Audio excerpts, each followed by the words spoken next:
The David Pakman Show at davidpakman.com. Welcome to the show. Welcome to everyone watching live on YouTube, including everyone from the We Survive Bush, You'll Survive Obama Facebook page, and the I Love It When I Wake Up in the Morning and Barack Obama is President Facebook page. Here's something I think you're going to like.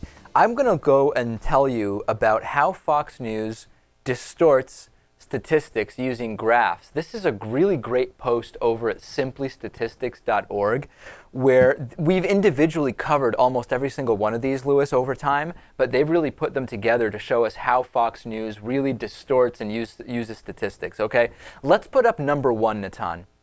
The federal welfare received in the U.S. graph. Now, this is a classic Fox News tactic where if they want to make it appear as though there's been a dramatic increase somewhere, typically somewhere that makes President Obama look bad or a Democrat look bad, what they'll do is they'll truncate the y-axis. So if you look at this, it looks like we have a dramatic increase, Lewis, over time. But when you actually look at the label on the left side of the graph, you see that this doesn't start at zero. This is a graph that only encompasses 94 million to 108 million. So we're really talking about a tiny little increase here. But when you completely mess with the proportions and the perspective, it looks like, look at that, federal welfare is blown up.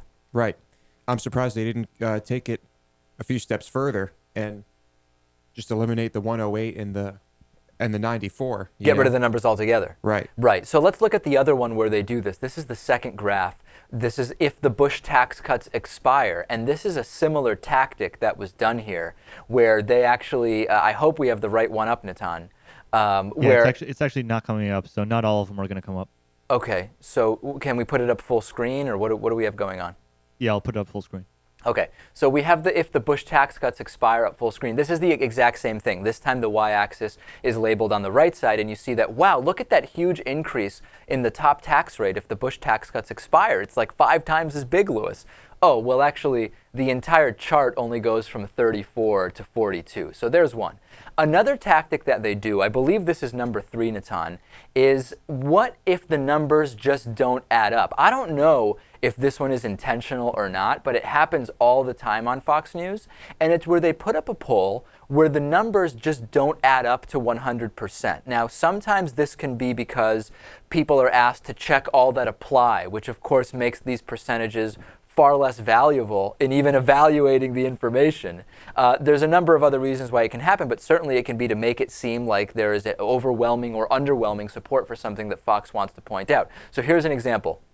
Did scientists falsify research to support their own theories on global warming? 59% say it's somewhat likely, 35% say it's very likely, 26% say it's not very likely. It just doesn't add up, doesn't make any sense, Lewis. Another example of that, if we go to the pie chart, Natan, this is who do people back in the 2012 presidential run Republican candidates. And as you can see, 63% back Huckabee, 70% back Palin, 60% back Romney. Completely misleading in the sense that you're basically polling to say, would you back this person? And obviously people can support more than one. The idea that any of these candidates have this level of support is just false, misleading, just flat out misleading, Lewis. Right. Not as bad as the other ones because you're talking about 3 Republican candidates. But yeah, I mean, it's still misleading. No question about it. Let's go to another example which Fox likes to do, which is changing the units of comparison. So here's a graph, and you really have to look at this carefully to find the lie. When two things are likely to be very similar, one approach is to just present the numbers in different units. So here's an example where total spending for 2010 to 2013 is compared to deficits in 2008. Okay, this is kind of an example of not labeling the axes. So you see numbers, 2008, 3.2% was spending as a share of GDP. In 2009, 10.1% spending as the share of GDP. And then you see from 2010 to 2013, you're seeing an average number and comparing those back to 43, 44, and 1945. It's just confusing. It's just confusing, and it's either deliberate or it's stupidity. And in either case, you shouldn't be trusting this stuff. I think in most cases this is deliberate. You think so? Yeah. Let's go to the next example. This is the unemployment rate. So this is a classic. This is changing the magnitude of the units at different X values. So if you look at this chart of the unemployment rate under President Obama, you see that the changes in magnitude at the high x values are higher than the changes in magnitude at the lower x values. This is actually just a technique for pushing viewers in one direction. Look, Lewis, at the end of it. See how there's the last two figures are 9.0 and 8.6? That's a difference of 0.4. The graphical representation is almost identical. However, if you look at the beginning, look at the change from 8.8 to 9.0. It's only a change in 0.2. Yet there's a huge dip. Yeah, there's a huge increase, exactly, in the graphic of it. Downright misleading, ladies and gentlemen. Natan, what's the next graph, so I make sure that we're going to the right one? The thing is, the next graph, the last one, isn't working. The last one's not working. Job loss by quarter. Job loss by quarter is the one I want to be looking at. Can we put it up full screen, Natan? Yes. Okay, so here's another one. This is changing trends by subsampling x values. So here's a graph that shows unemployment rates over time.